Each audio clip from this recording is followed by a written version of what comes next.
We're live, yes? All right, we are. Good evening. I would like to call to order the Keizer Long Range Planning Task Force for Monday, December 8th, 2025, and ask our city recorder to please call roll. Bruce Anderson. Here. Marlene Parsons. Here. Joe Grant. Here. Kyle Duran. Here. Kathy Clark. Here. Jonathan Thompson. Here. Susan London. Here. Daniel Kohler. Here. Melissa Martin. Here. Shani Starr. Here. Jane Erb. Here. Lori Christopher. Here. And Sarita Cross. She's currently excused. However, I would like to ask for a consensus of the task force that Ms. Cross be permitted to attend via Zoom. Is there any objection to her attending via Zoom? No. Hearing no objection, Sarita Cross is present. If you want to go ahead and let her in on the Zoom. And then also Elaine Wilson. Elaine Wilson is excused. Thank you. All right.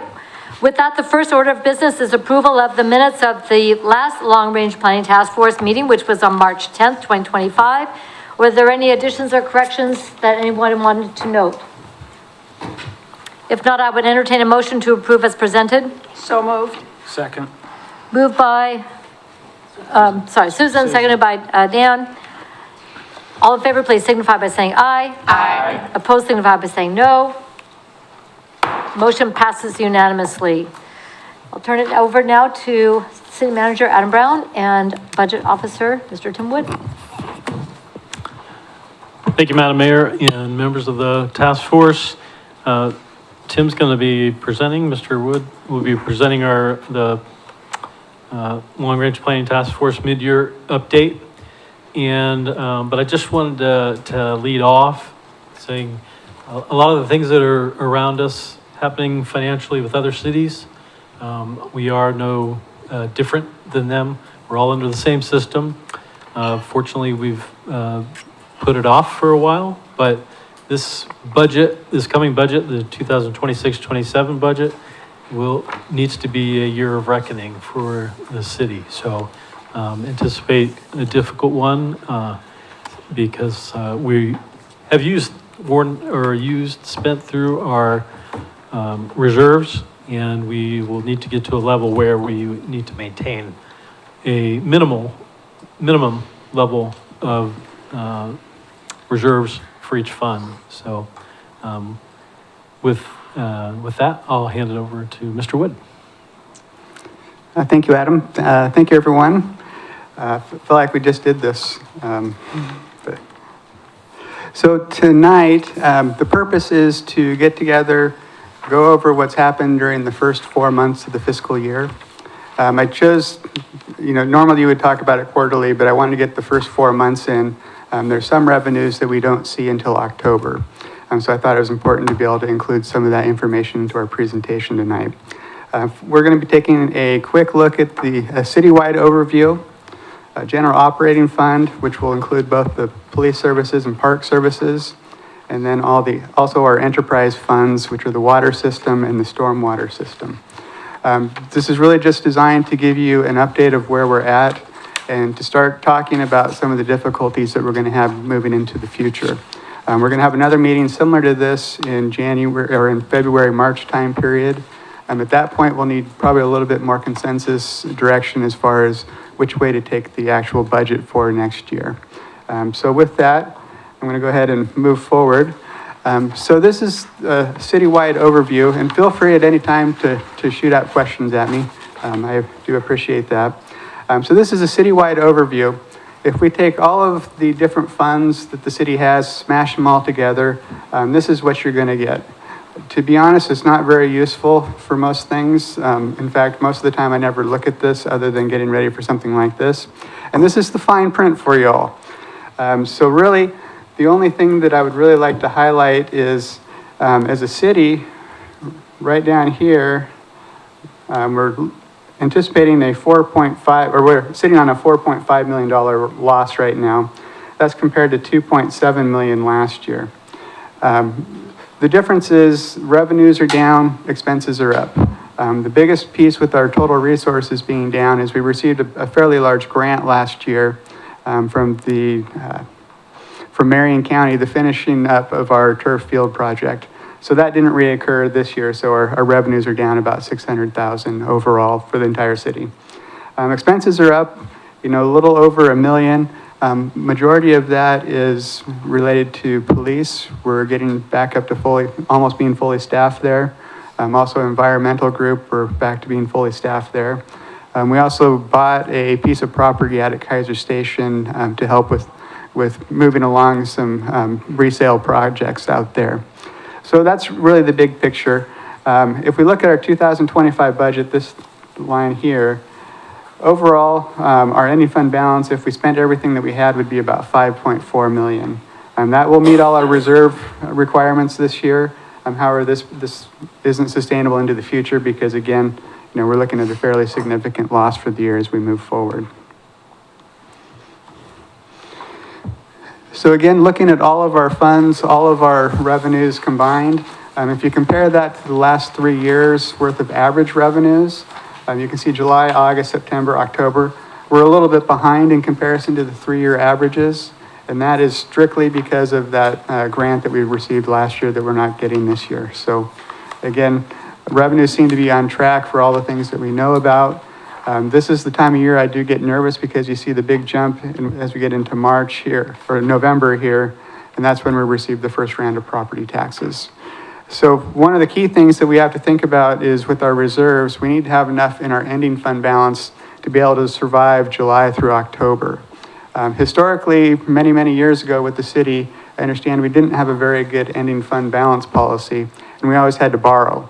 We'd actually have to go to a bank, get money to borrow to be able to pay our bills the first 4 months of the year.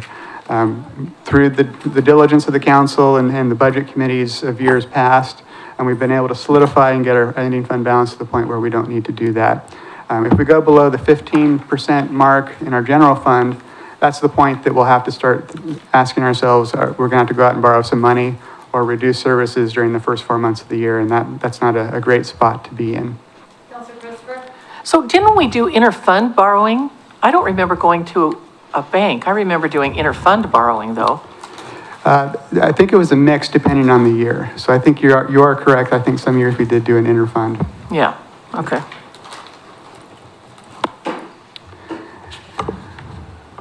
As we look at expenses, and again, this is all citywide, smashing everything together. Our expenses are a little bit ahead of the 3-year average as we get through October. And again, majority of that is we've upped our staffing in the police department, and we also did a property purchase. So that's really what's driving the all funds expenses a percent of our budget. And So question on the property that we purchased, I've forgotten how much it was. It was 460,000-ish. And the reason we purchased that is so that the development of that triangle could move forward because of egress, I believe it was. We had to have that piece because of egress or access to that property. So that's money, that's a short-term situation that should be coming back once that triangle develops. Is that correct? That is correct, yes. Okay, thanks. And Madam Mayor, like a comment too, that when he says we upped our police staffing, that means we've filled approved budgeted positions. So you haven't added any police positions. We've just finally filled the ones that were vacant. And just make sure that we're clear, they weren't frozen. It just takes time to get the applications, put them through background and so forth. And we've had a number of people who have figured out this retirement thing. How dare they? And I know Chief is shaking his head like, I can't believe it. So that's where it's taken time to get all the way back up to where we're at now. And do you mind, Chief, how many positions are currently not filled? Just one at this time. Okay, thank you.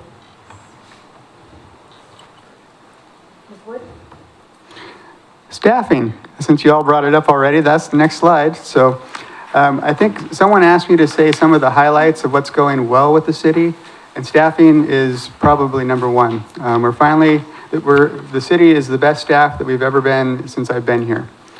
So if you look at the chart here going from left to right, 2016-17, we just added the police fee, so we started to ramp up. Then the pandemic hit and we dropped down. Started to come out of the pandemic, started ramping up staffing again. All of a sudden we had a bunch of retirements. So as was alluded to, we didn't have a freeze on any of the police positions. We just couldn't fill them. It took us a lot longer than I anticipated. We've had basically carte blanche for a year and a half, almost 2 years to say, get the bodies in. It's just taken that long to get those people in. So now we're ramping up 25, 26. My estimate is that we'll be slightly over 100 employees for the year. And our budget is about 103.5 employees. So just because it takes some time to get people in the door is really the only reason that we're not closer to the 103 people. And again, this is probably the best staff that the city has been in. So that's one of the highlights of where we're at, something that's going well for the city right now. It may not feel necessarily that great just yet. We do have a few folks still at, say, like the police academy, some newer people that are just still getting through the training process. But as we go through time, well, unfortunately, we have some more retirements coming, so we're going to be kind of back in the recruiting game again shortly. One of the things that we do keep track of related to personnel staffing is cost of living. We use a CPI West Class BC. It's basically a West Coast index. It's the closest that we have to what we think would represent Salem. Unfortunately, with the government shutdown, they haven't issued the last 2 months worth of what the index has done. However, through September, we're looking at about a 2.5% increase. So that has a fairly significant impact when we start looking at cost of living increases into the future. We use that CPI as a basis. We don't necessarily just grab that and say that's what it's going to be. That's the starting point. We use that and say, okay, how does that compare to what's been negotiated with the unions? How does that compare to with our budget? What can we actually afford, and kind of make those judgments accordingly. Unfortunately, right now with our unions, the Public Works Union is locked into a range of 1.5 to 3.5% for next year. However, we are going to be entering into negotiations with the KPA and the new KPA sergeants unions probably in January, February time period. So those are yet to be determined. However, we are seeing a little bit of a cooling on the cost of living increase. If you look back a couple of years ago, we had an 8.7% increase, which gave me a heart attack. Personnel is the biggest expense of the city. And unfortunately, it tends to go up every year, so. Any questions on that page? Mr. Anderson? Thanks. Thank you. Tim, I'm curious, I don't know how far into the weeds I want to venture here on this slide, but I am curious. So the KPAS is for the sergeants, correct? That is correct. Okay. Prior to that coming online, I'm presuming this current fiscal year, how did that get, how can you do any sort of a comparison with prior years in that, since that's a new category? Sure. For the KPAS folks, they were included in the non-represented in previous years. Okay. Yeah. All right. Thanks. Good question. Thank you. Any other questions on this page? Okay. Moving on, general operating fund. This is more than just the general fund. This includes the parks and police service fees. Our auditors make us smash them all together for our year-end audit because they're all basically funded by general funds. So they consider it one fund even though we account for it all kind of separately. So I presented some of this to City Council, so this may be a second pass through for some of you, but I can go through some of the differences from where we're at. Just to highlight as of October 31st, some of the things that we know about. So line 2, taxes and assessments, we got actually some good news from the county. So this is another highlight for us. We typically budget a 3% increase in the assessed value for the property in Keizer. It actually came back 3.67%. So doing my accounting happy dance, I did a little bit of math, and that equates to $43,800. So that was a pickup for us in property taxes. One of the things, that 0.67%, that equated to an additional 22 million in assessed value. We talked about this last year, so this will be a refresher for some of you and maybe new for others. when property goes online, the assessed value doesn't equate the market value. They're not equal. So typically, there's a ratio, ranges on the type of property, but 0.5 to 0.7 range. So that 22 million of annual assessed value increase equated to 44 million of real market value. So that's a significant bump, but I always kind of get a little chuckle when people say, oh, we're just developing to get property tax revenue, because it really doesn't equate to a whole heck of a lot on the bottom line once you do the full math for it all. So again, 22 million of additional assessed value equated to about $43,000. So, but I'll take it. I'm not going to turn away $43,000, that's for sure. License and fees. This includes all of our franchise fees. It also includes police services, park services fees. I'm anticipating about a $7,000 bump. Not much, but again, I'll take it. This is primarily being driven by electric franchise fees, sanitation fees, and sewer fees. So those are the ones that are really helping keep that afloat. They're offsetting losses in telephone, cable. I think those are the only two that are kind of dogs as people are doing the cut the cord kind of thing. So intergovernmental revenues, this is the liquor fees, the cigarettes, opioid, those kind of things. I'm kind of looking at about an $85,700 loss hit to our budget. A lot of that's being driven by liquor taxes. We're not doing our part. So actually, when we get to it, you can see that those are kind of leveling out a little bit. Opioid money is also down fairly significantly. I've said this before, but the opioid money is weird. There's about 40 different contracts that we have to abide by, and they're 20-year contracts. The pharmaceutical companies can basically pay us whenever they feel like it, it seems. First year, we got about 47,000. Second year, we got 85. Last year, we got 53. And this year, we're tracking at about 45,000. So I don't know. I guess we get it when we get it. I've got a question. I'll come to you, Councilor Christopher. So because these funds are not predictable, and the rate at which we receive those funds is not in our control, these feel more like one-times.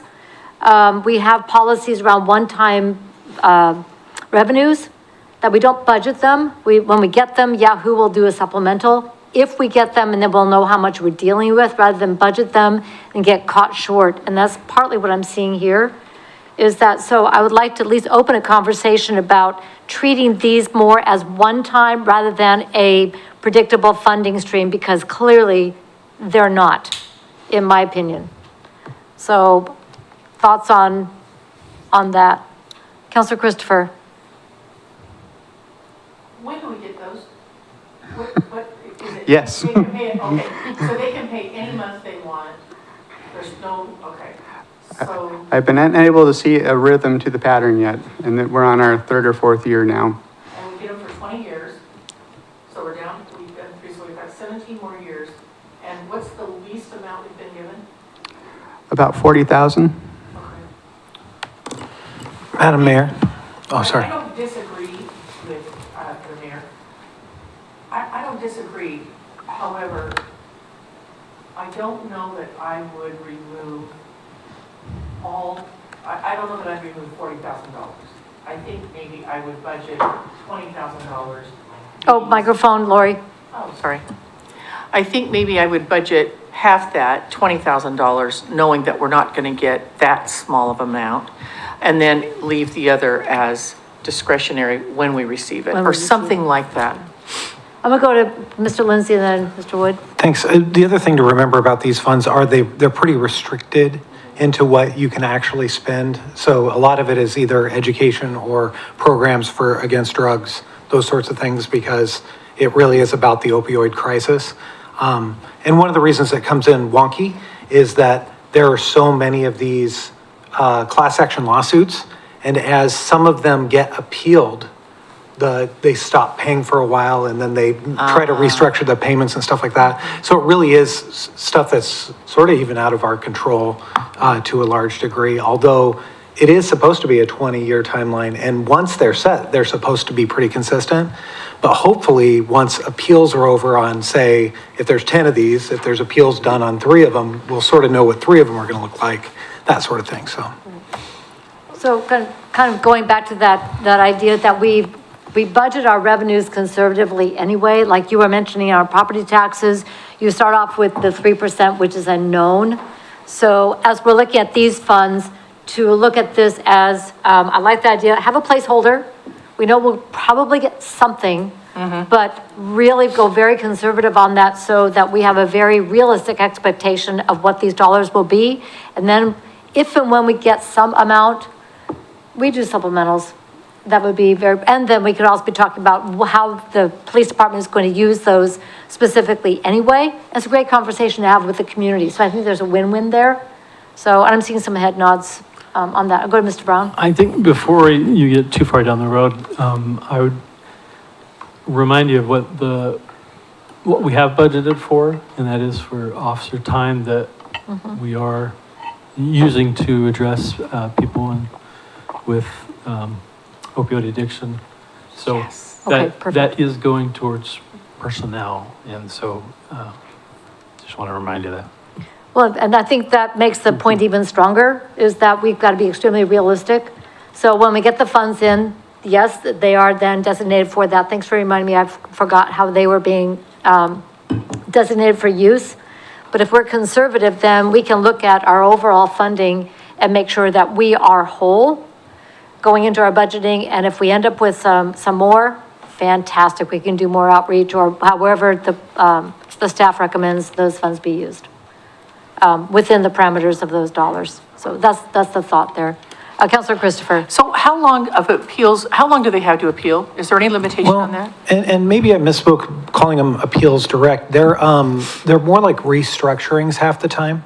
And so I've seen where they, or at least heard about, I wasn't particularly participating in it, but where they'll go back to the court and sort of try to figure out, whether or not they can get a little bit of a break on their payouts and things like that. So I don't know the answer to that, but I can look into it more.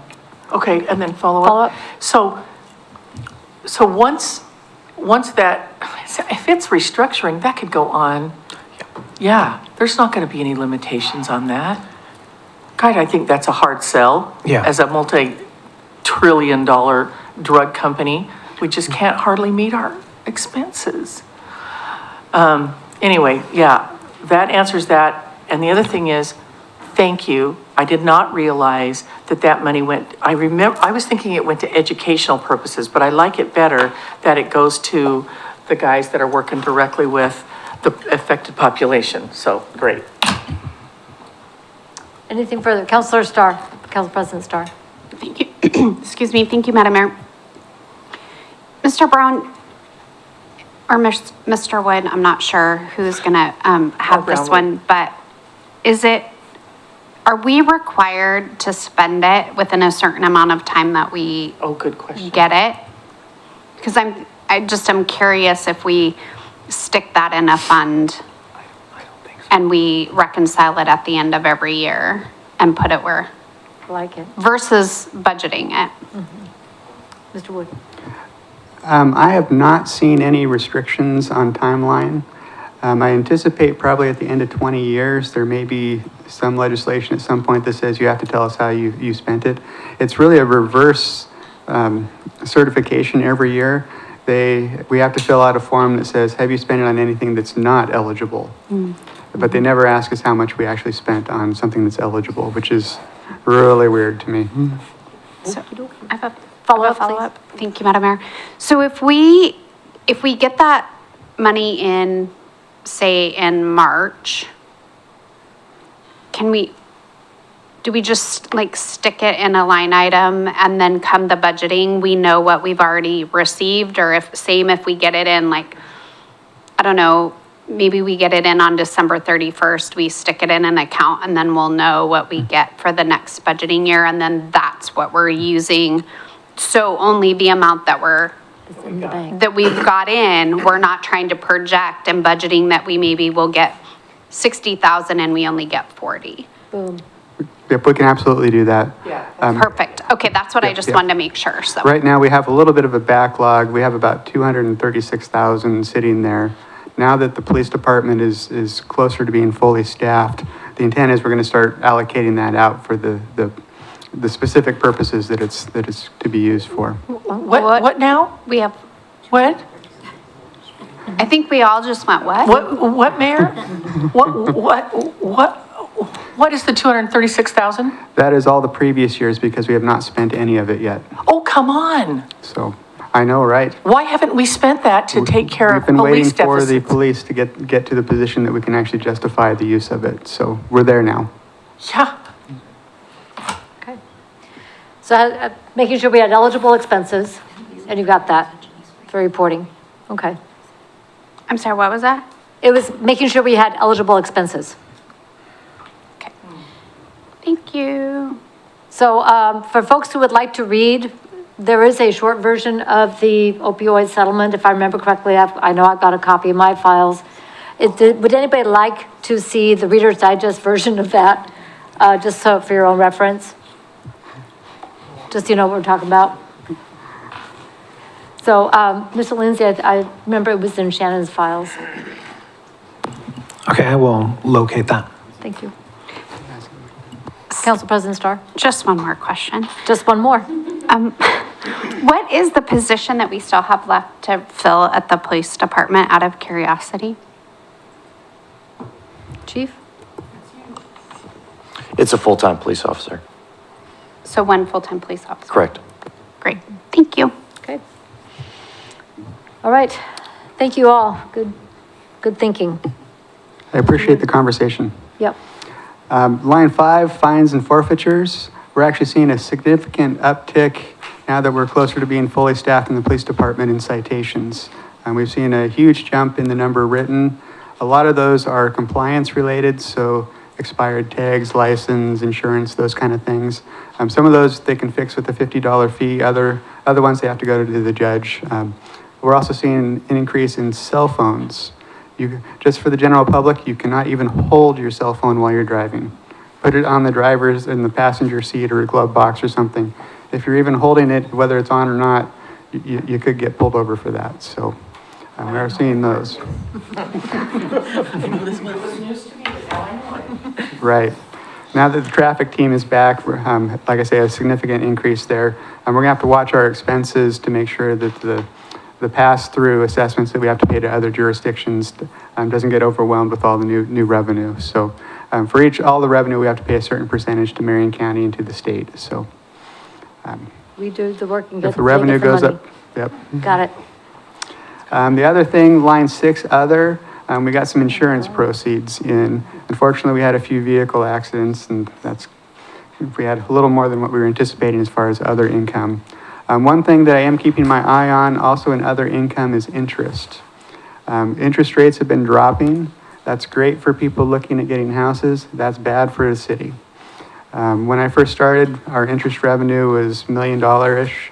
Then interest rates tanked and it got down to about, maybe 200,000. We're in that drop rate environment again. So last year, our interest revenue was about 900,000. I am anticipating it being closer to 600,000 this year. So we got two things going on. The rates are dropping, and then also our available cash is dropping because we don't have all the ARPA dollars sitting there anymore. So we had a 8.8 million sitting in the bank. I'm waiting for projects to be done. So it's not just the rates, but it's also the available balances. So that's something that we'll have to keep our eye on. I did budget lower interest for this year. I'm just hoping I budgeted low enough. So at this point, I'm not really ready to say there's an issue just yet, but I'm keeping my eye on that. Okay. And just so folks know, with the ARPA dollars, those all have to be expended by December 31. That is correct. Okay. Of next year. This is still 25. That is correct, Okay. but we will have all of our ARPA dollars spent this year. Okay, So we're going to be ahead of the curve just get her done. that are done. Okay. Counselor Christopher? What was the other, the 29,000, what was that? Insurance proceeds, vehicle accidents, we had a few fender benders, got insurance proceeds. That we So- made money on? Well, we have to recognize the revenues and expenses separately, so we can't Oh. just say, oh, It's not a Okay, profit. throw them in the Okay. same. Although people like to do that and hide money, so it's, but we don't do that. God, did you Police. really say that out loud? Okay. Okay, any other questions on page 7? So at that point, total revenues, we're looking at a decrease of about $51,000 as of four months into the year. Not terrible. If we start looking at the expenditures, line 14, general government, this is where we account for all the administrative costs. So this will be some finance time, some IT time, city manager, city attorney, HR, all those kind of costs. Anything similar to that goes into that line item that gets allocated to the general fund. And this is in support of the police department, parks, municipal court, planning, all those kind of things. And also some insurance costs are in there as well. Mr. Anderson has a question? Thank you, Madam Mayor. Sorry, we didn't cover the lines 9 and 10. I didn't know if you Oh. were going to cover that or not, but I am curious about why the police service fees are going down. Sure, good question. We had, take a deep breath. We had requested a certain amount of fees increase during the budget process last year. When we got to the budget hearing in June, the city council decided they wanted to wait until October, November before they made a decision on the increase in the police fee. At one of the most recent council meetings, we decided we're going to wait till March time period at the next period to figure out if we're going to do anything with the police fee. At the same time that the police fee task force, hopefully will have wrapped up some of the work and have a recommendation for the council. So that one's just kind of on hold. It may come back or it may, to be honest, with the $60,000, it's not going to make or break us. When we get to the bottom line, that'll be pretty evident, so. Thank you. Sure. So on line 14, the $100,000 decrease is basically we're not anticipating using all of the reserves that we have at the administrative service fund level. So the big overhead, and that would be mostly like our liability insurance. We don't think that we're going to use up all of that reserve. Line 15, planning. We had allocated $50,000 for a transportation study. We think that we can use system development charges for that SDCs. So that's going to save us $50,000 in the general fund, which is a good thing. I mentioned municipal court, line 16, we're going to have to keep an eye on the expenses. If the revenues grow too much, which is a good problem, the assessments that go with that will have to increase at some point as well. We have enough for a certain bandwidth of increase. I hope we have to come back and ask for more. I really do, because that means a good thing, at least financially. Parks, line 17, $438,000 increase. This is basically a timing issue. We had a park project, Ben Miller Park, that we had budgeted for last year. We were not able to get it done last year, so we're moving the appropriations from last year to this year so that we can finish that project out. Line 18, the police. We did have a staggering hiring process and we still have one position open. So I'm anticipating about $100,000 in personnel savings for the police department. This is in contrast to previous years where we've had maybe $500,000 to $700,000 in savings in the police department, just from personnel alone.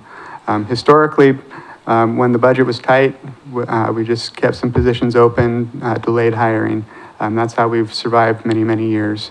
And at this point, now with close to full staffing, we're not going to see that kind of savings going into the future.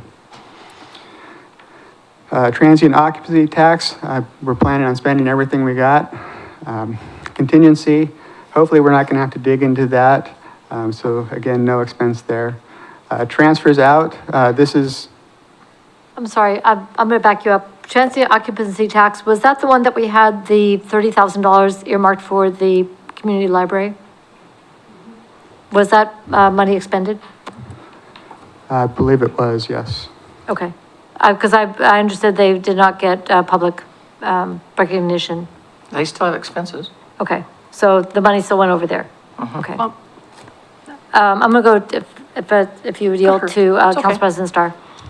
So, yes, they haven't got the public library status yet, still working on that. Okay. But remember, they need to see kind of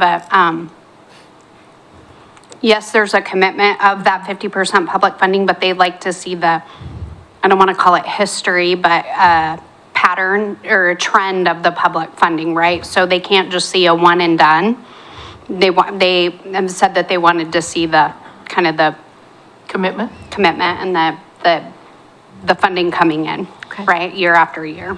All right, thanks. And they're working on another funding model as well to help with that, so. Councilor Christopher?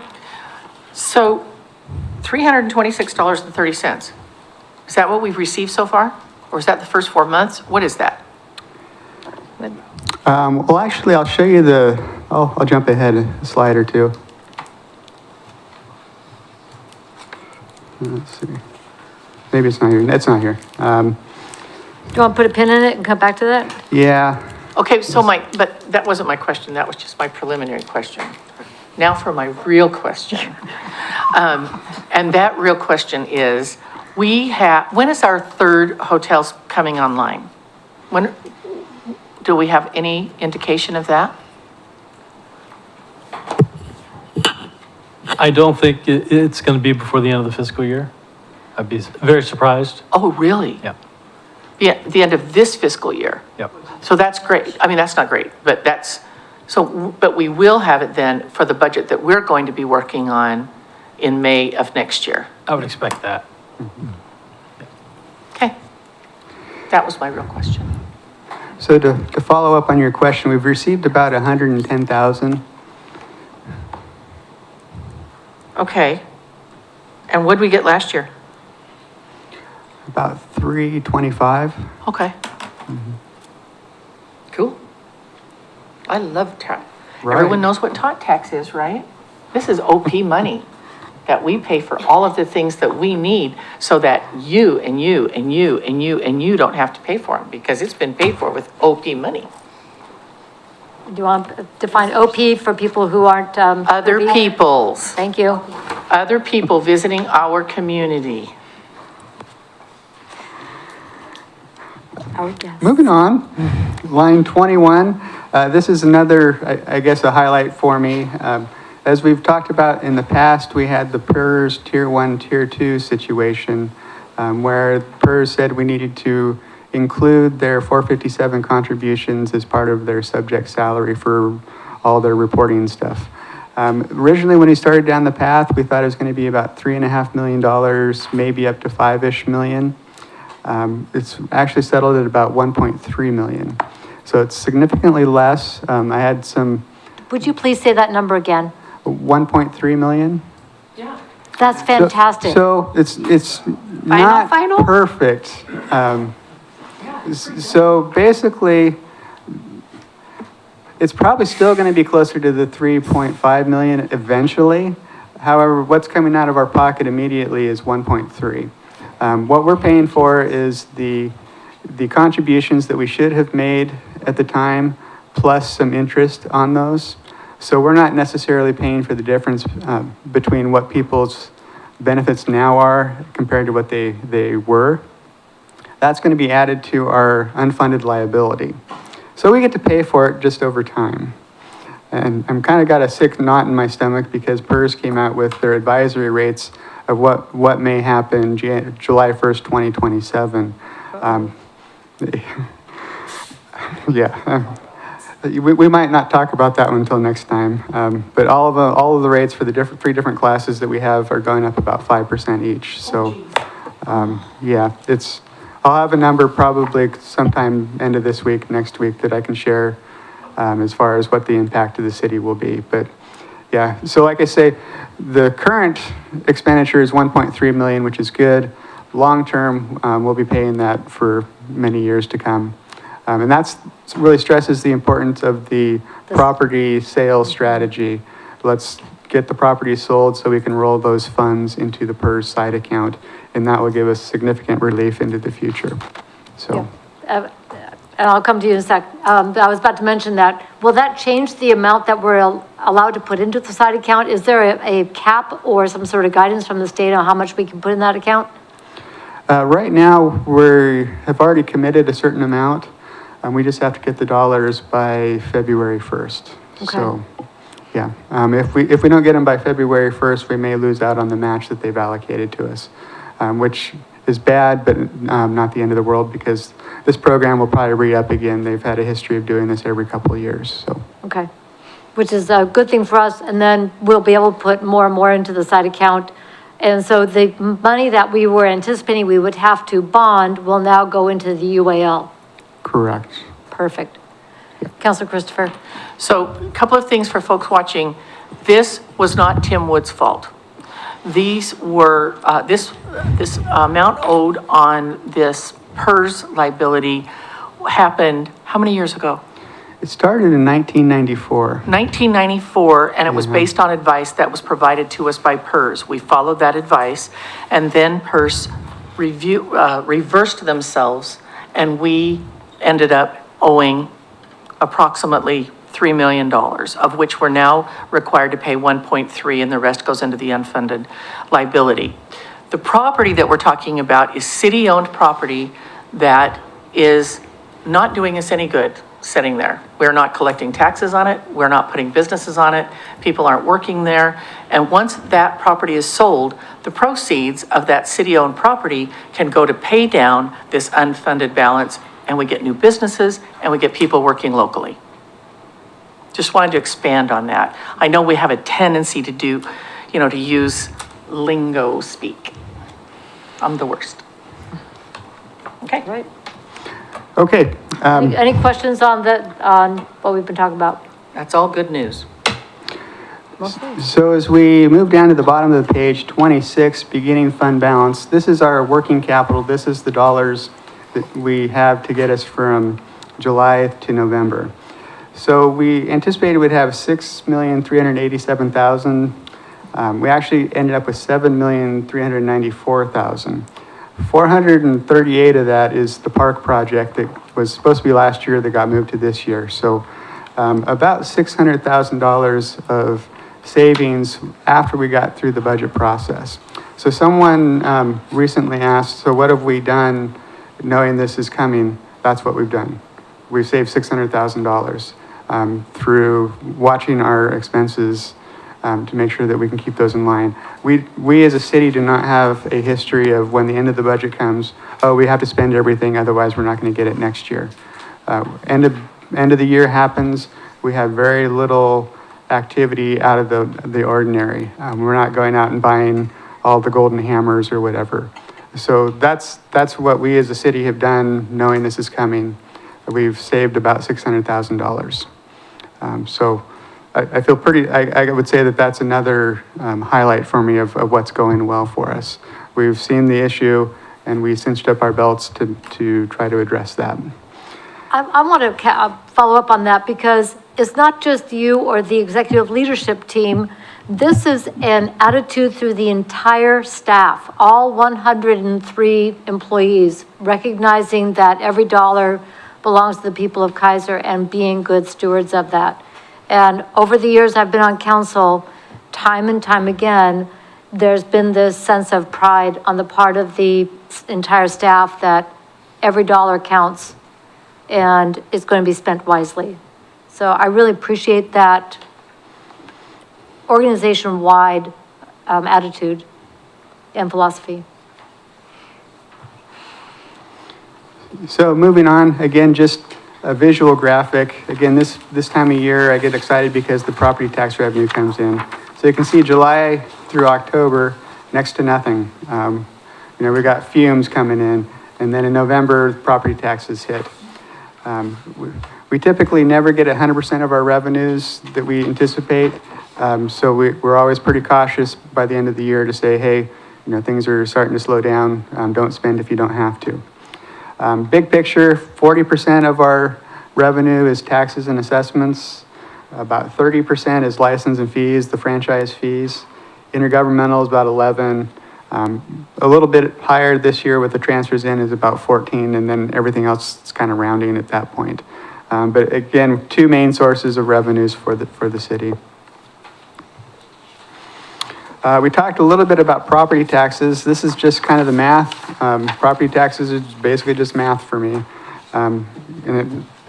Again, the assessed value was 3.67% compared to the 3 that we had budgeted, results in $43,812. I know there's rumors back in the day, the previous finance director budgeted to like $27 of what we actually got that year. So it is really just kind of math, not a lot of magic to it. Sorry. Jonathan. Jonathan has a question. Hey, on these property tax revenues, do we have any way of separating out real property versus personal property? Does the county give us that information? We do, and I can present that. I'm just out of curiosity, I'm just Yeah. curious. We include it in our annual audited financial statements, so that would be Yes, another and place. I read those in detail. Oh, gosh, I'm so sorry. I finally found someone that reads them. Yeah, memorized it. Yeah, Oh, it's on page 4. halfway down, second Thank you. paragraph. I feel so good about myself right now.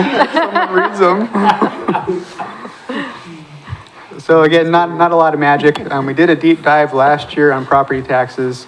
If we want to, I can do that again when we get together in February, March. That would be a yes, please, if you would. Mr. Anderson? Okay, thanks. Sorry, I couldn't resist, Jonathan. I got you.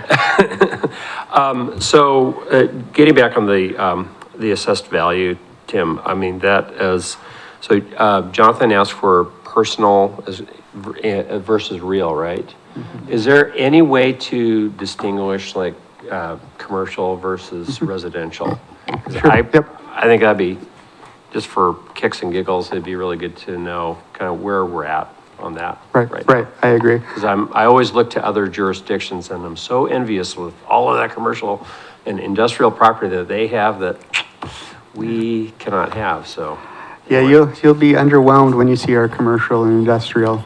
We are by and large residential. Yeah, Thank you, but I'll definitely bring that back. appreciate it. Is there a question? No? Okay, chime in. Okay, thank you. Could we have a definition of what Jonathan just asked? Yeah, right. Thank you. The difference between real versus personal property tax. So real property taxes is like building, land, those kind of things. Personal property tax is more like the equipment inside the building. All right. Businesses have to pay that. So I get to pay taxes on all of my dental chairs every year. Right. And all of Kyle's trucks, yes. All my equipment. What? But I still have to pay taxes on them. Yeah. Yeah, it's over a certain dollar amount, if I remember, a certain value too. I mean, they're not counting paper clips. Over 4,000. You have to account for your consumables on your personal property tax return. Everything. Really? Yep, you Yeah. have to account for your supplies and consumables.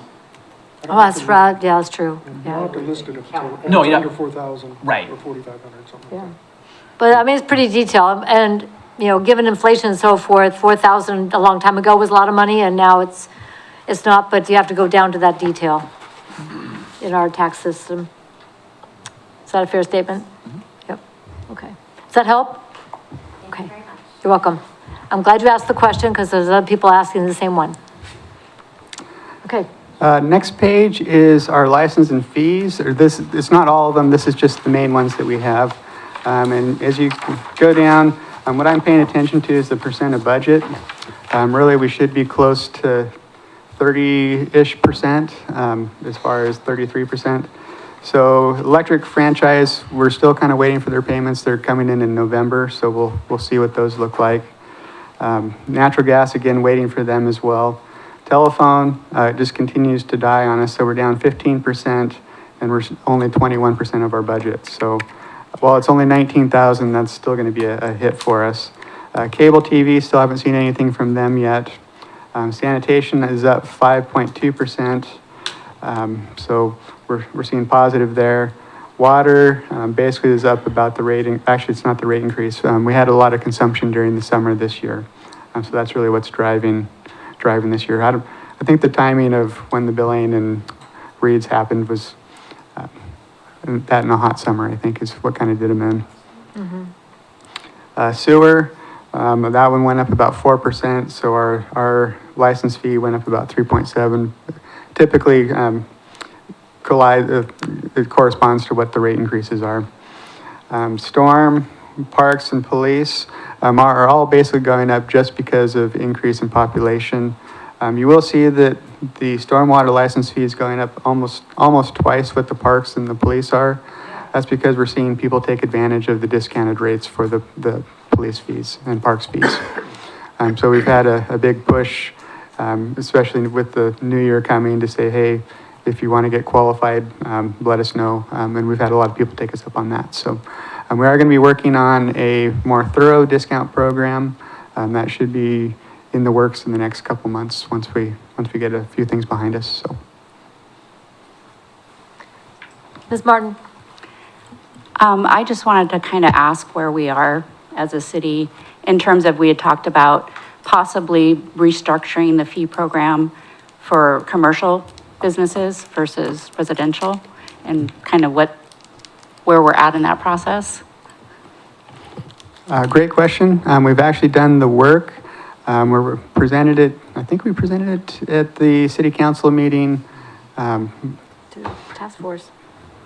However, I think we're sitting on it until the police task force finishes their work. So that will be rolled into that process. We did look through, and anecdotally, some places out at Keizer Station are going to go from about $100 a month.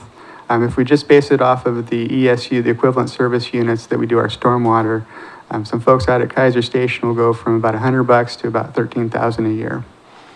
So that'll be a fairly big pickup. That'll be a couple $100,000 of additional revenue if we were to make that change. Thank you, that's great information to know. Okay.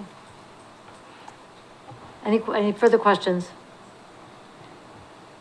Okay.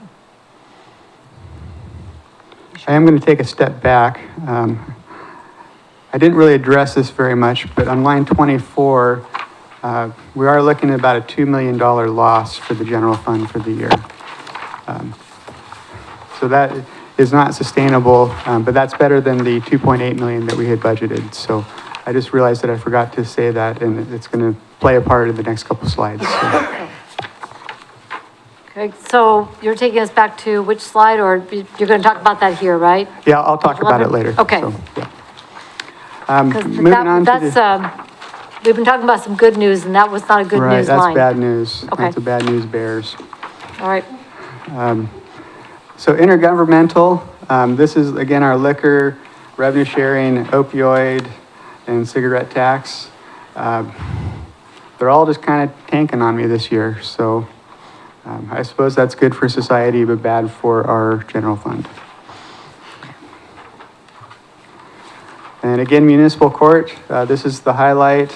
Municipal court fines, this is the current year revenue for citations that were just issued. Last year at this time, we had about 44,000. This year, we're at 78,000. As a percentage of our budget, we're already at 54% of our budget. So that's definitely some positive news. The past due court collections, those are for the people that decide to skip court and we turn the citations over to a collection agency. We're seeing a decline there this year right now. They typically lag 9 to 12 months behind what we see happen with the municipal court fines. So I would anticipate probably next year we'll see a significant increase based off of the number of citations that are being written this year. So that'll be a positive, I guess financially, but not good societally. So.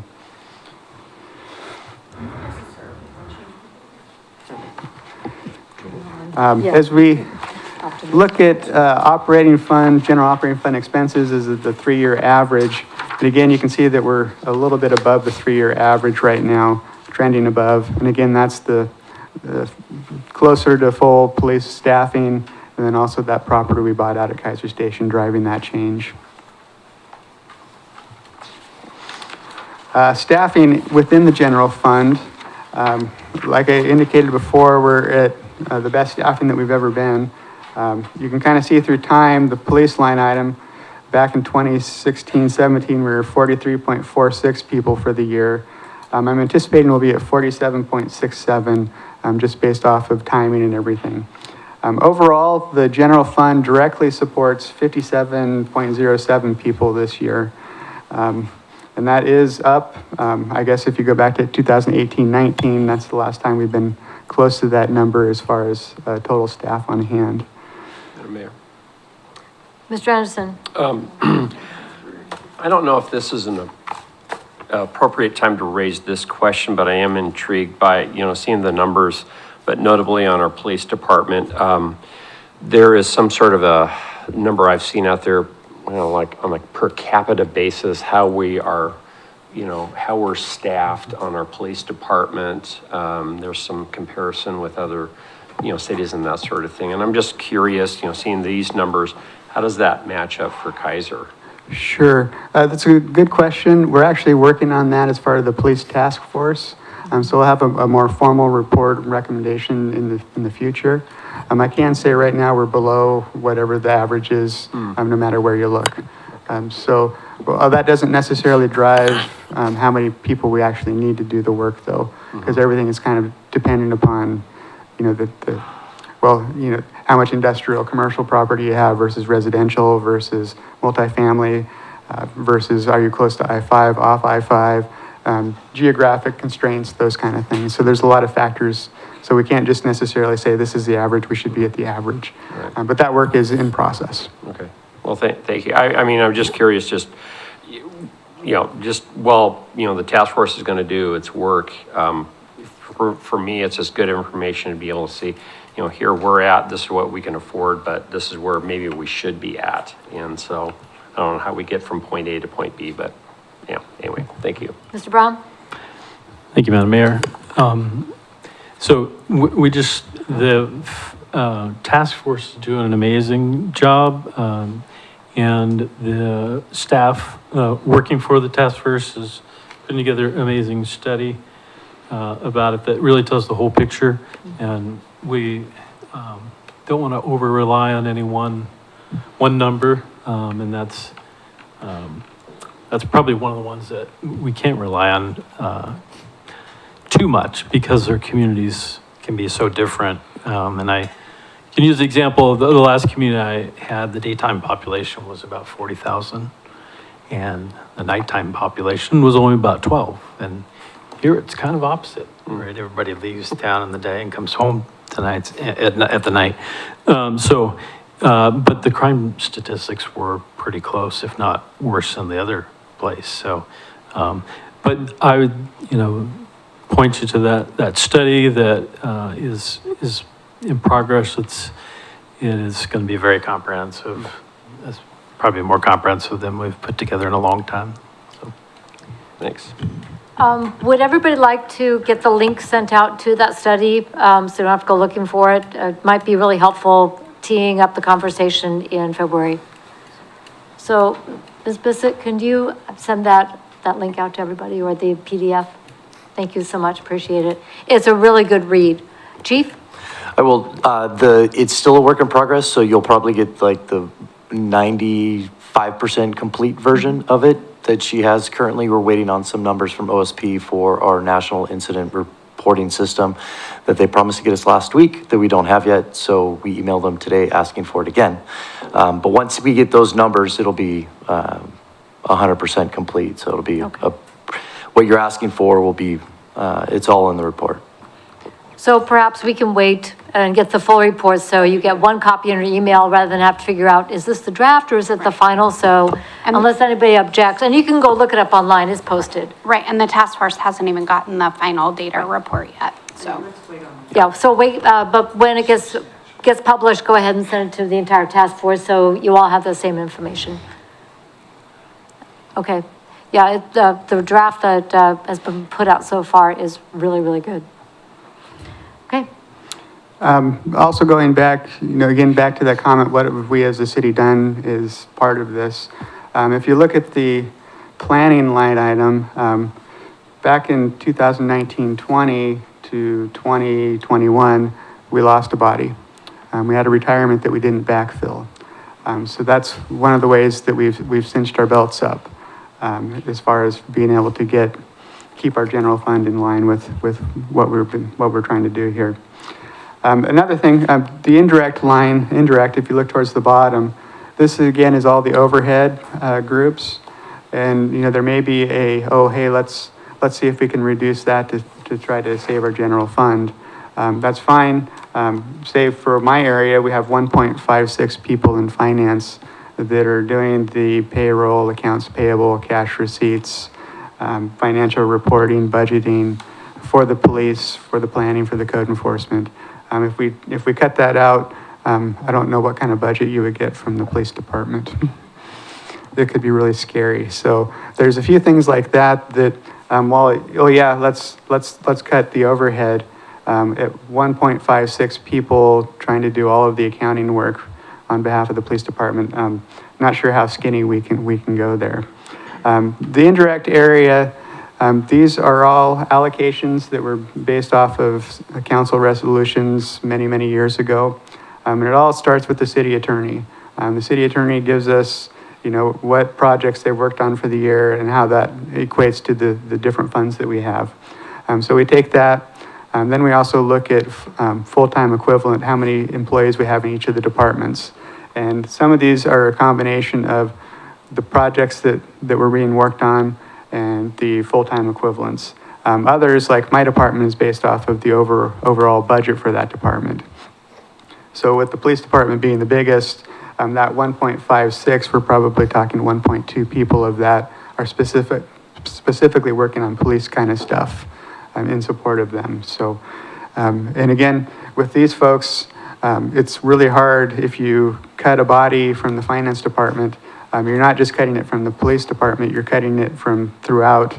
And there's just not a lot of folks overall with 3 in that group. So it just gets a challenge when you start looking about how we're going to cinch up the belt. Councilor Kohler? Thank you, Madam Mayor.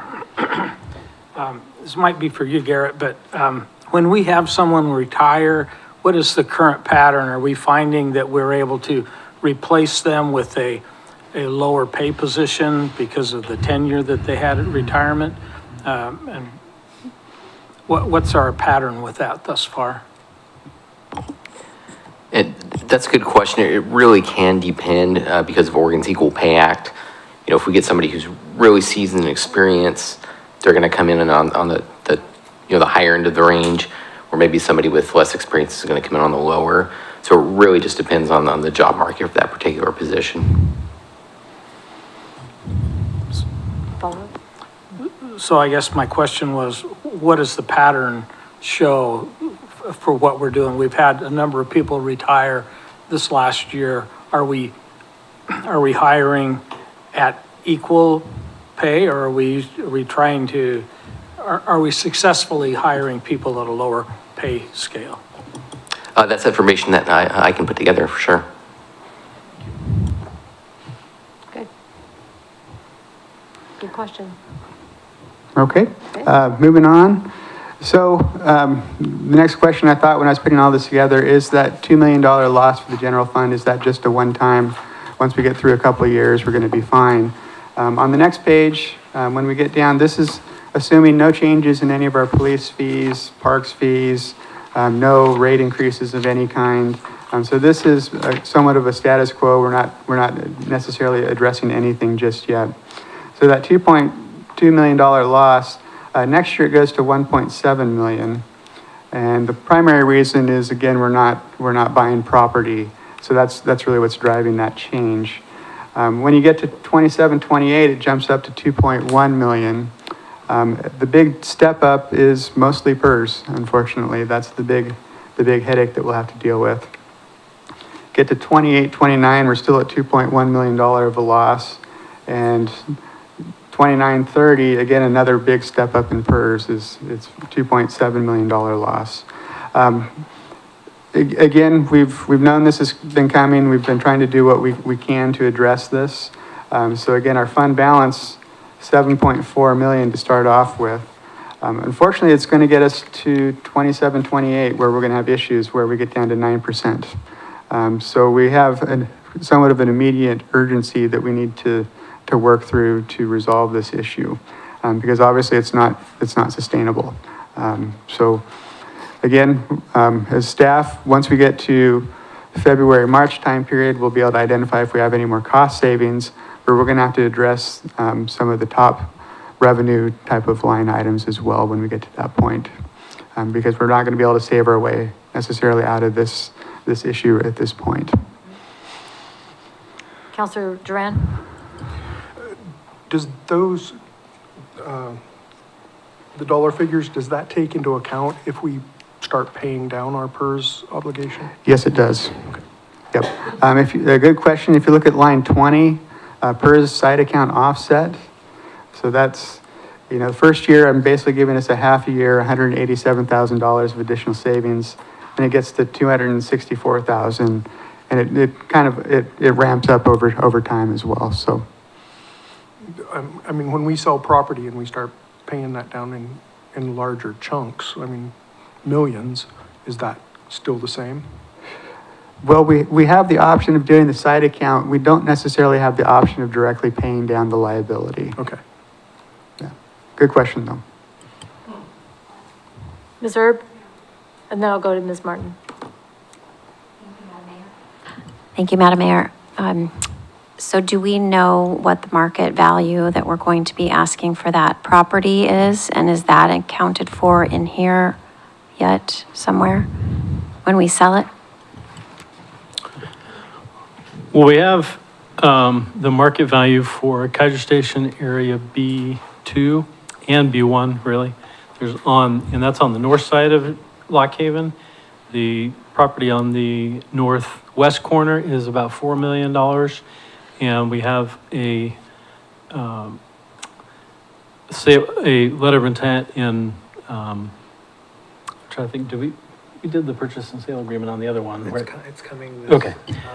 This next meeting. Okay, so the next meeting, we'll have the purchase and sale agreement on the northeast corner of that, which is 1.9 million.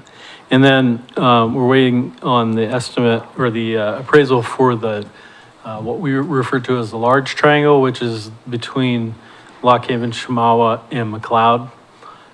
We have, on various of those properties, though, we have some paybacks to do.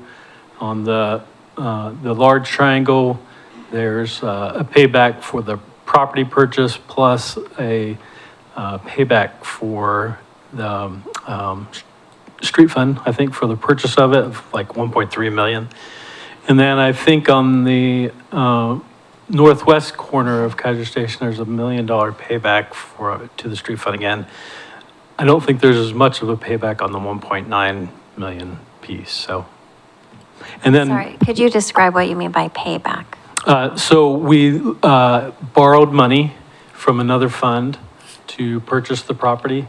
So we have to pay that back before we can spend anything else. So, and then I didn't mention the properties out at Keizer Station A around the Volcano Stadium, but we have about 20 acres out there.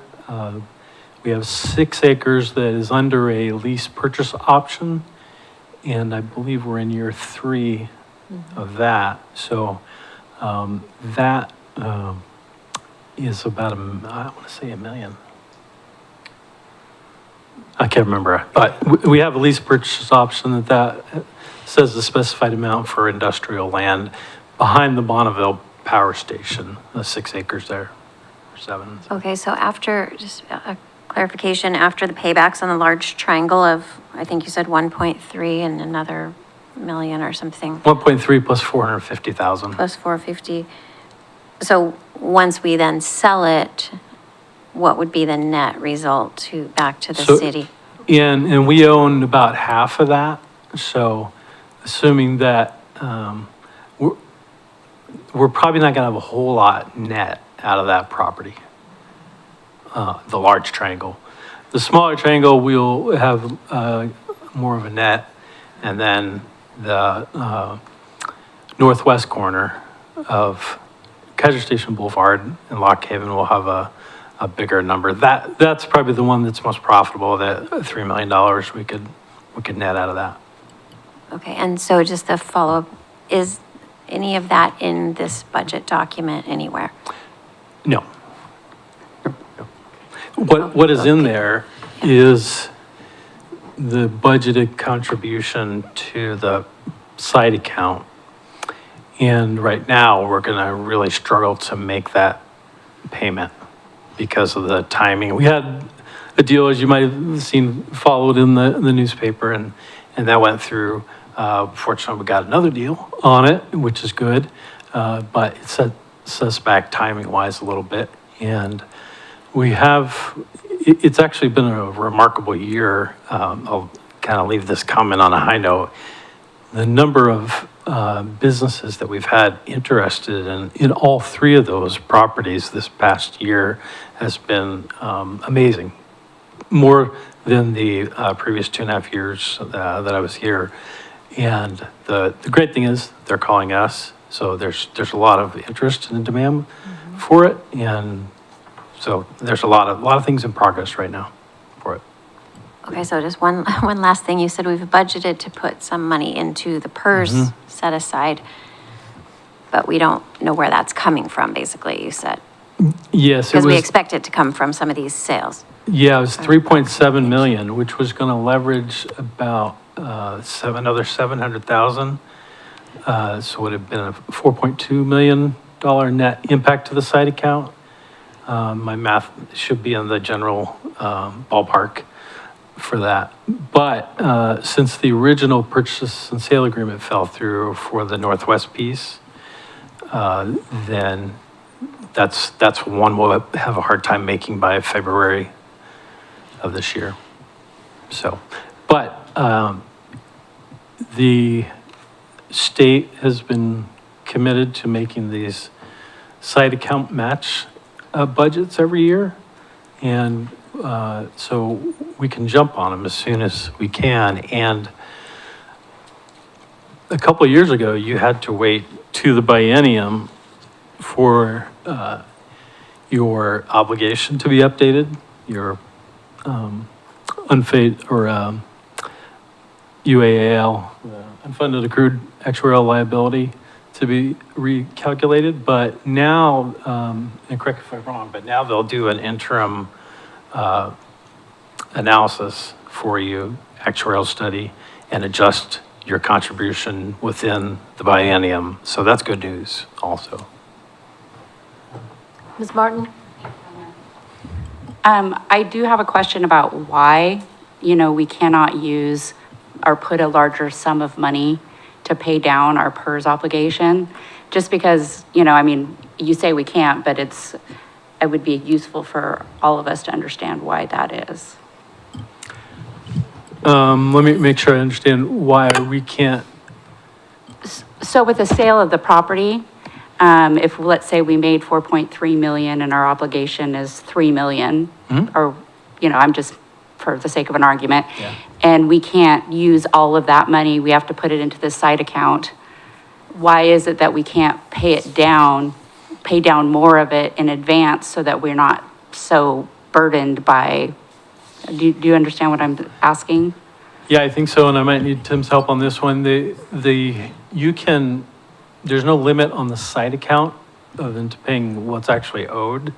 But I don't fully understand, maybe Tim knows this, why. Well, the match, is, you can add more money to the site account even without match. But what Tim's saying is you can't actually pay down the obligation. So do you have a better answer than that? Yeah, that's kind of the gist. We can create the site account, and we could add more to the site account if we want to, and that will offset our rates more. So we do have that option. Unfortunately, we've already kind of locked into the maximum match amount already. So they said they would do up to 3 points. I can't remember the number, but we did say that we would do as much as we could when we filled out the paperwork. So now we just got to get the dollars to be able to do that. There is not really a mechanism. I can't just go write a check to PERS to say we want to pay this down.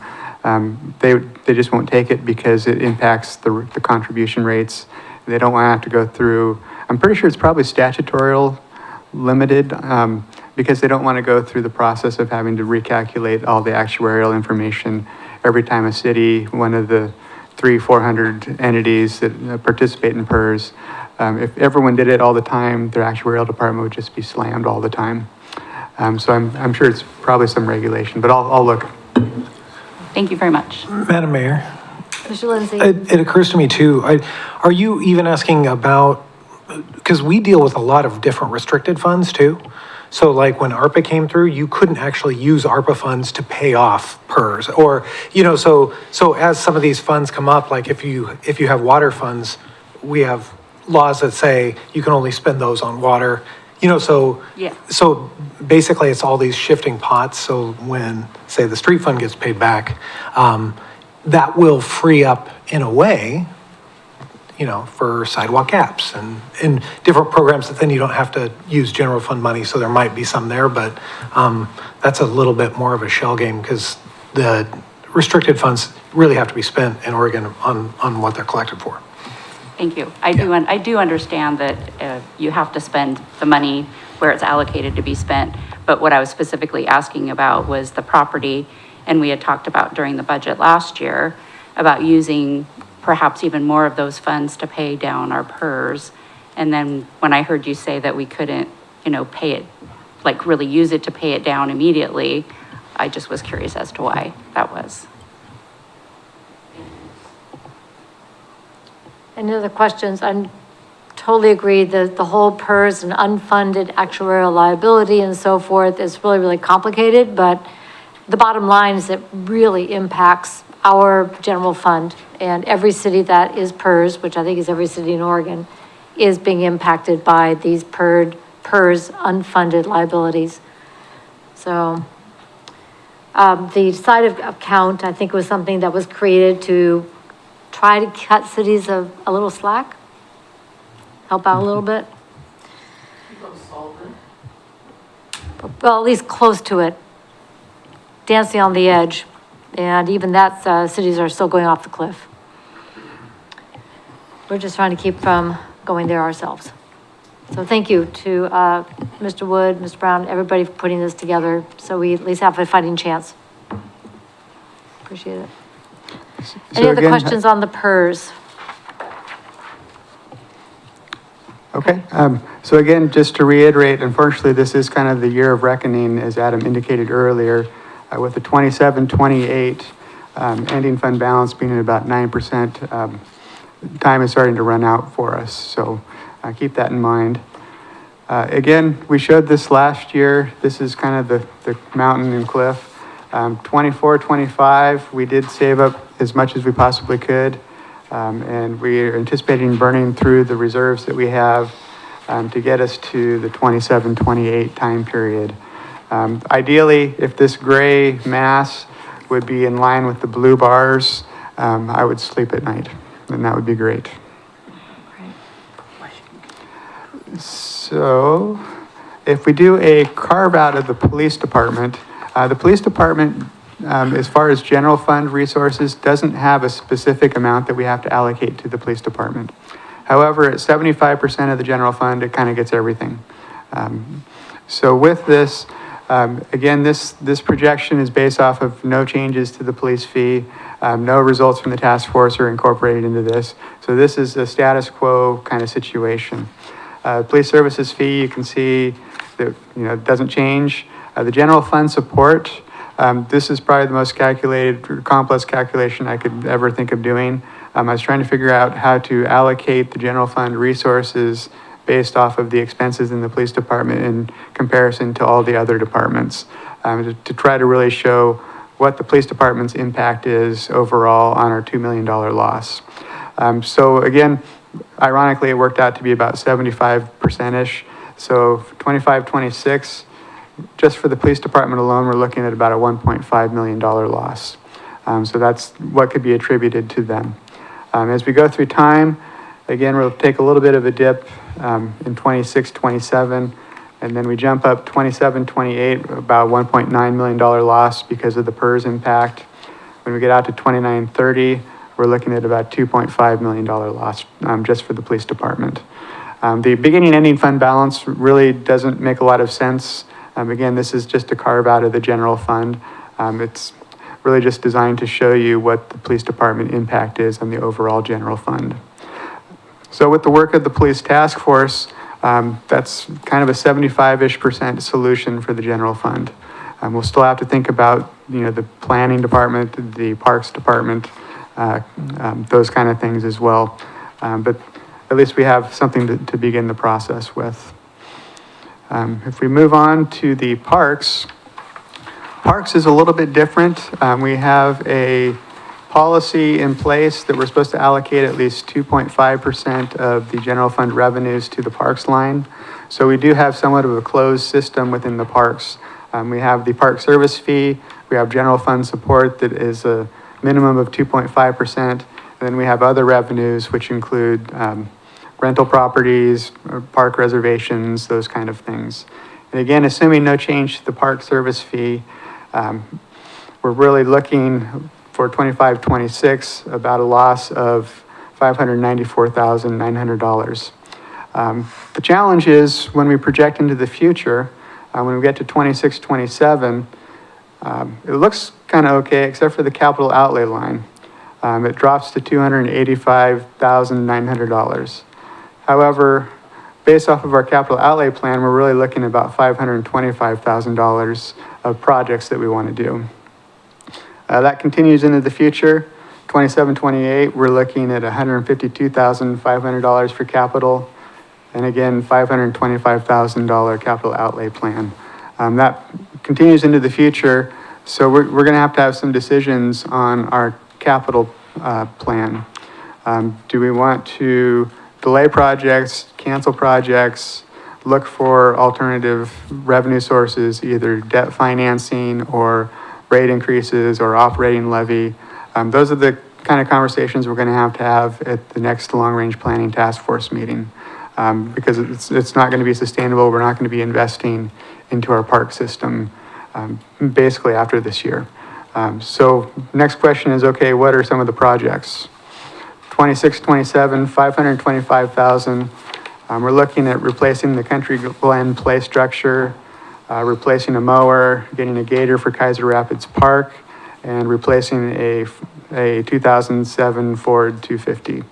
And again, going back to what have we done to try to save money, we have a 2007 Ford F-250 that we're still using. That's what our Public Works Department does. They drive it till it dies, and then they drive it a few more miles, and then a few more, and a few more. So with this $525,000, if we go to the previous page, we got $285,900 for the. So we're gonna have to go through and say, well, realistically, we won't be able to finish Country Glen Park. That's gonna be the bulk of the dollars, so we're gonna have to push that out, cancel that, do something different, or look for additional revenue sources. And once we start doing that, all the future projects continue to get pushed out until we identify resources to be able to do those. So we're kind of constrained in our park department right now. Ms. Miller, Ms. Martin? Thank you, Madam Mayor. So the artificial turf field, when we first were looking into building that, there was a lot of talk about it was going to be a moneymaker for the city because there were going to be rentals and so on and so forth. So I'm just kind of curious. I'm not seeing any of that money reflected here. So what's going on with that? So I was asked, it was the first project I was asked to do when I got here, was to do a pro forma on that. And we showed a $60,000 loss per field on that pro forma back in 2022. The field is, it's paying its own way, but it's not making enough to contribute to the eventual field replacement 9 years down the road. But it is covering its own costs, so that's good.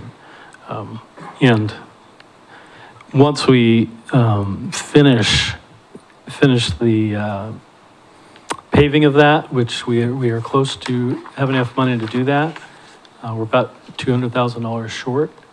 We could use some sponsorships in the future to pay into that fund for the field replacement in 9 years. So it's, and of course, this is the first year of operation, so things I expect will get better, but utilization is pretty high, and it's getting rented out, and so. So it was we never had on any pro forma that we had where it was bringing us a positive revenue. We had it, best case, breaking even, so. Okay, thank you.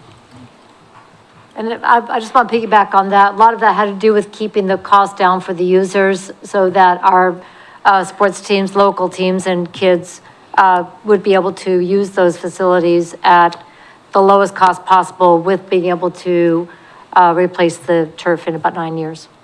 Follow-up? Yes. So are we charging out of our city people that come and use the field a higher rate to help offset Right. our local? Yeah, do you want to talk about the rate structure real quick? Yeah, we have a 3-tiered rate structure. One is for the member institutions that are running the facility, which is right now the Mid-Valley Soccer Club and the Salem Women's Football League. So they enjoy a lower rate because they're putting volunteer hours into running it. And they may be adding the lacrosse club as a member group because they're showing some willingness to offer volunteer hours, again, to offset the running cost of it. Then there's a local rate that is anything within 1,000 feet of their urban growth boundary. They can rent at like a second tier rate. And then there's out of town, which would be outside of that 1,000-yard buffer from the urban growth boundary, which pays a premium rate to use it. Okay. Thank you. Any other questions on the park services or the capital improvement plan? Mr. Anderson? Thanks. Tim, okay, so you were going through this slide here. Are we replacing 2 mowers or just 1? I believe it's 2 mowers. Okay, all right. Oh, okay, I didn't hear that, thank you. Okay. So this really wraps up our look at the general operating fund. And this is something that keeps me up at night, the long-term funding for this. It's kept me up about 16 years. So we've known there's been issues. We've just have dealt with it different ways in the past. So again, this is something that is probably will keep me up for the next 20 years as well, because it's, you know, in Oregon, just the way the property tax system is, it's always going to be a challenge for cities. And we're not unique. Probably every city in Oregon is experiencing the same kind of crunch about the same time, just because that's, you know, we've milked all our reserves. We've all kind of gone through the same process, and we're kind of at the same point altogether. So this is a statewide issue, but it's hitting us, and our urgency is upon us. So with that, we can switch to the enterprise funds. I used to say that the general fund was our most constrained fund. Unfortunately, now I'm kind of the point where I'm saying that most of our funds are getting constrained. Last year, I heard you. I've heard the committee, I've heard the budget committee, long-range planning task force. We can't take for granted rate increases ever. We have to justify them. I get that. I appreciate that as a ratepayer and a taxpayer in Keizer. I do appreciate that. Unfortunately, now the water fund keeps me up at night. As we look at our water fund for the year, we're going to be having a $713,000 loss. Again, we do have reserves. Some of this is timing of capital projects that we've budgeted for.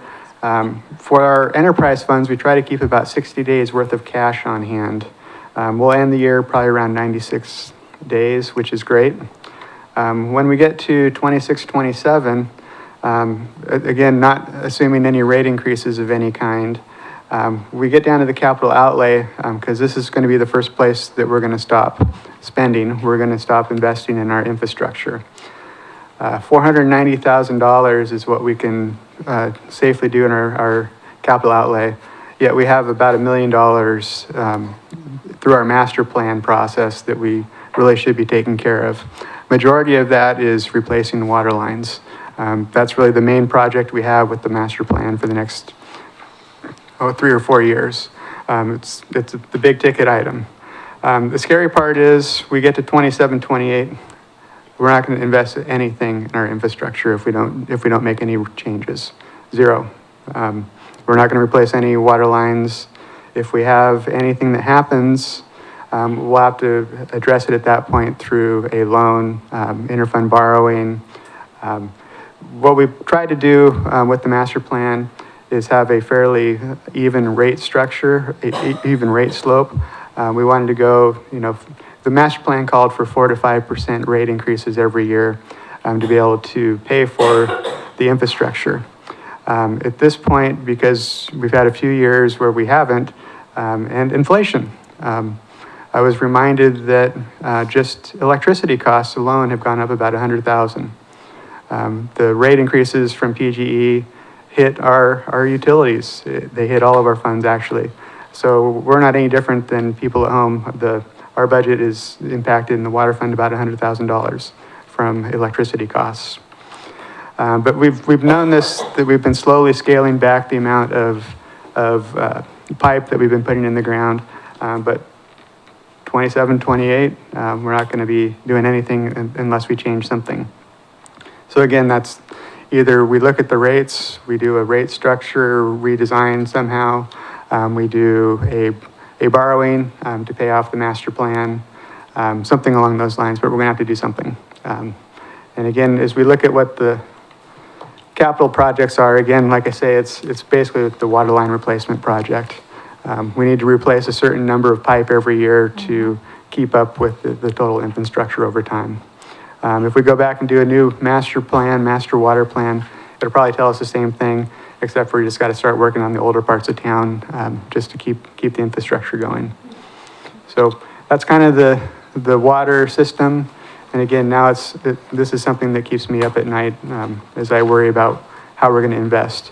Unfortunately, with our utilities, we don't really want to get to the point where we haven't maintained something, because then all of a sudden the costs get really big and the projects get really big fast. If we keep up with little bits of it over time, that typically works a lot better. Treat it like airplane maintenance rather than a bicycle maintenance. You can afford to have something break on a bike. You can't really afford to have something break on an airplane. So. Councilor Christopher? Tim, what is materials and services? I mean, I know what materials and services are, but what are they in this fund? Yeah. Oh, sure, good question. That would be all the utilities, repair, maintenance, fluoride. I shouldn't have said that. But repair and maintenance, no, you should not have said that. It's okay. And I'm sitting like, All right, I'm sorry, I take that back. but materials and services, if that's ongoing maintenance, but isn't the ongoing maintenance the water line replacement? No. What is it? Mr. Lawyer? Materials and services in the water fund pays for everything that we do to operate the system, okay? Operations. Power, it's operations. Power, of course, natural gas, diesel fuel, gasoline, parts, brass, and copper. So it's have really- exploded in price. Yeah. Okay? So it's everything we do to operate the water system on an annual basis. Yeah. Separate No from. maintenance.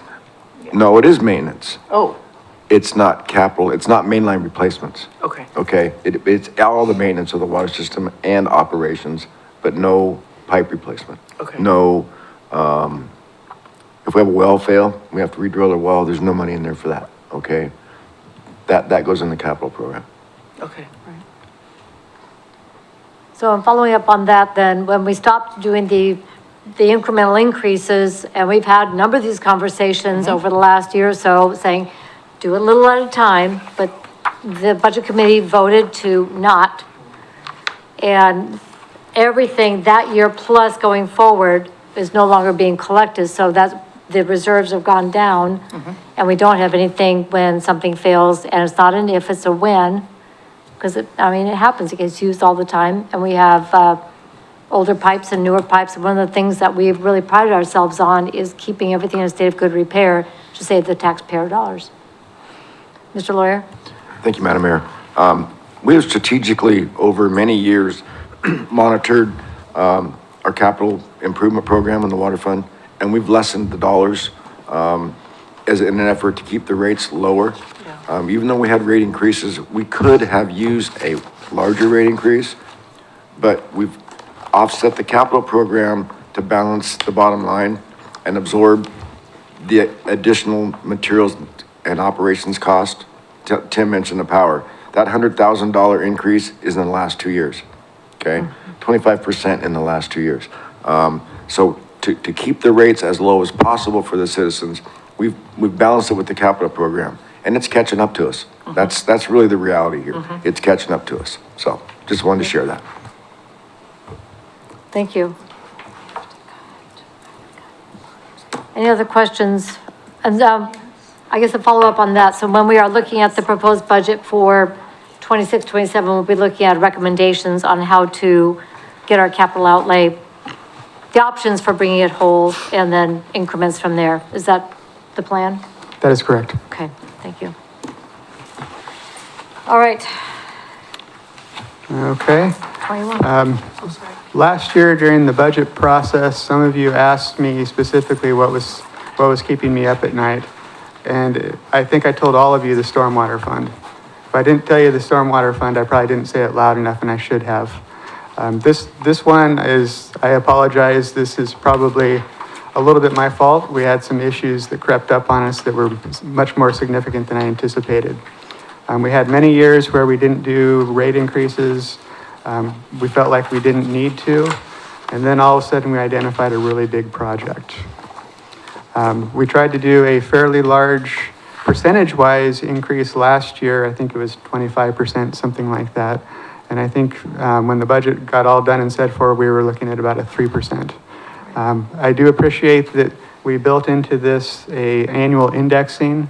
That annual index is probably going to be 2.5% to 5%, depending on the year, when I look back at the historical trends. Having said that, we do know we have some fairly large capital outlay this year. We're doing a few projects. However, we had saved up some reserves for that. So we're really looking at about a $1,378,000 loss this year. That's going to eat up quite a bit of our ending fund balance. Next year, as it stands, we're probably not going to be able to do any capital improvements until we identify a revenue source. And in fact, we probably have to scale back on materials and services as well next year until we figure out how to get this fund solvent. And again, last year, many people asked me what kept me up at night. This is my number one priority last year, by far. So when we look at, as we go into the future, like I say, next year, we don't have anything budgeted unless we make some changes of some kind. However, we have about a $1.1 million capital outlay requirement. Large part of that, if we look at the outlay, the project that snuck up on us, I didn't, again, my fault, I didn't realize this was coming. It was kind of came upon us all of a sudden, is the Willow Lake Estate Storm Drain Realignment. This is going to be a 3-year, 3-phase kind of project, so it's big. So we're going to have to probably consider some kind of debt financing, something to get that project done, or continue to just push it off and live kind of on borrowed time, I think. Councilor Parsons? Where is that located at? I'll turn it over to the expert. It's all of the subdivision on Willow Lake Road from Windsor Island to, I don't remember if it's Summerleaf, the westernmost cul-de-sac. Down, so you're talking about going down Willow Lake Street down that way? Yes. The current storm drain line is in the backyards of all those houses. Runs from Windsor Island Road out to the west, and out actually to the urban growth boundary, and then turns and drains into Marion County. Okay. And There's nowhere, we can't get to it. We can't fix it. We can't repair it because it's in a 10-foot easement in everybody's backyard. So the option or the best option is to move it out in the street where we can get to it, build it new, and take care of it for a long time into the future. Okay, great, thank you. And this was the project that you introduced to us this last spring, and the necessity for, at that point, I think it was $1.92 Correct. per month. And if I may, the stormwater fund, we did not do rate increases for a number of years because we did not have a capital need, okay? Tim and I primarily didn't feel it was the right thing to do to collect money that we didn't know we were gonna use, okay? And we balanced some of that and kept our capital program going because we were down on staff. That division went through many years without being full staffed, okay? So we used the savings from the personnel for capital stuff that we had coming up, okay? It wasn't major, it wasn't big. Well, now we have a fully staffed division. We've identified this project and we shot ourselves in the foot by not raising the rates more incrementally, even though I still think it was the right thing to do because we wouldn't be spending that money. We'd put it in the bank and that just doesn't feel right to me. But now we're faced with larger increase to deal with the infrastructure needs. And just to follow up on that, if a failure should occur prior to doing this project, then it would become a construction project on an emergency basis, which would be more expensive. Correct. Possibly, That's correct. and cost the taxpayers more money. That's correct. Thank you. Okay. Yes. I know this is kind of the closing the barn door after the horse is already out, but I mean, should we have prioritized this over the Claggett Creek wetlands thing on Dearborn and Chamawa? Should we have flipped those two? Because I know we decided to start, well, the city, the royal we, decided to start one and not the other. Did that bite us? It's interesting you asked that question. I've actually thought about that. And we were at a point in the planning and moving ahead permitting wise of the wetlands project that it really was bad business to stop and wait, okay? We went through a considerable permitting process for that project at the federal level, state level, and that took about 2.5 years, okay? This Willow Lake problem really showed itself in the last 1.5 years or so. So I've thought about that. And if I could do it over, I'd probably do it differently. But again, we were almost committed into the wetlands project that it made sense to finish it, so. Okay, well, that makes sense. Appreciate it. Good question. Good Jonathan. Any other questions on the stormwater? Okay. And there will be a budget recommendation for the range of options from zero to fully funding the capital outlay for budget to consider, correct? That is correct. Basically, the next steps over, we're going to get together again February, March time period.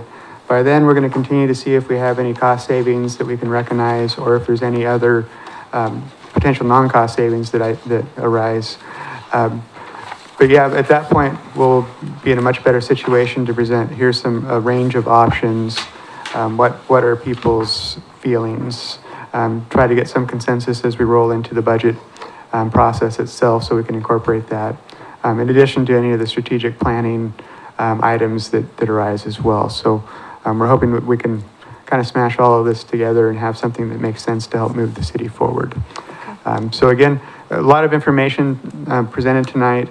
My door is always open if any of you want to come and chat more in depth about it. If something doesn't make sense, I'm definitely willing to sit with anyone for as long as it takes to try to work through some of these things. But again, going forward, we're gonna have to figure out, as far as the capital outlay for some of these funds, do we defer? Do we take our chances? Do we identify different revenue sources? Do we pursue debt financing for some of these? So those will be some of the questions that we're gonna have to resolve before we get to early June when we adopt a budget. So again, kind of as Adam again said, this is kind of the year of reckoning, unfortunately, for us and for many cities across Oregon. I do appreciate all of you and Sorry to be the bearer of bad news. It's not your fault. Mr. Grant? The question I have is, as we look at any changes, only because I'm new to this process, so let's, here's a number of things that are, maybe we're not gonna be able to do in parks, or we wanted to do, or whatever.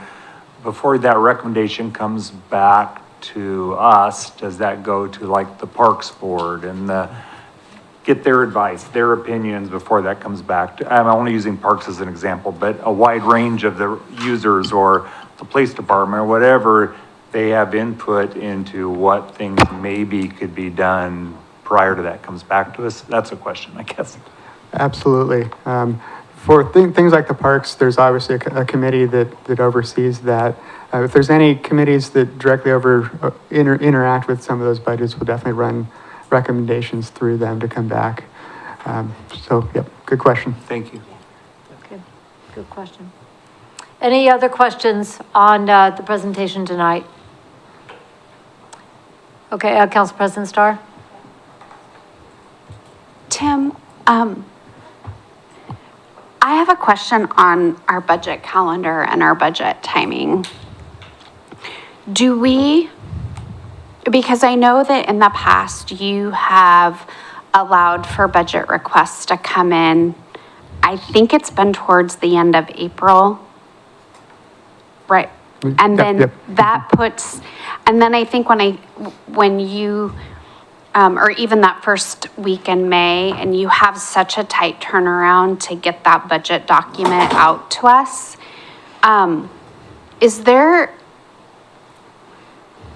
have you given any thought to pushing the deadline to budget requests up earlier to allow you to not almost work yourself, to your fingers to the bone in that week to turn that budget around, and get those requests out, or get that entire budget document and those budget requests out to us? I just feel like that time frame is so short for you. I would agree, and I appreciate you looking out for my mental health. Definitely appreciate that. I think that is probably something we'll have to consider this year, of moving that up a little bit. We typically have, there's probably 6 to 8 budget requests that we know come in every year. And for those are typically the easy ones to deal with. When you get the one-offs that are all of a sudden last minute of, oh gosh, I should ask for this. Those are the ones that really give me the most pause. But no, good comment, and I think I agree with you. I think it would be wise to have those in maybe even before this group meets again. I completely agree with that recommendation, Council President Starr. Thank you. Can I follow up? So dare I say that if they're not in by whatever deadline, they're not in? Mm-hmm. Yeah. Yeah. We've tried to be accommodating, but sometimes you just can't. I'm just maybe that's harsh on my part, but if they're not in, and move it up, or, move it earlier for yourself. I appreciate in my opinion. I'm seeing head nods around the room. Mm-hmm. Would you like to take that as a consensus of please protect your mental health? And what I'm also hearing, and correct me if I'm wrong, this is accountability. It's saying, if you're going to get a budget request in, we're serving all the people of Keizer, do it in a way that shows respect for the city and our process. Is that fair? Yes. Exactly. Thank you.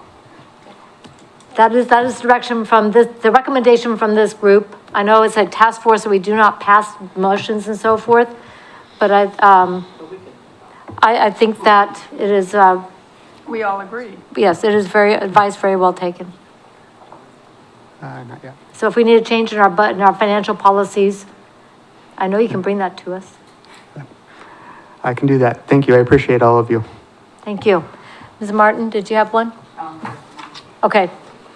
Thank you, everybody. The time is 7:49. If we have nothing else, then we are adjourned, and have a very happy holiday season.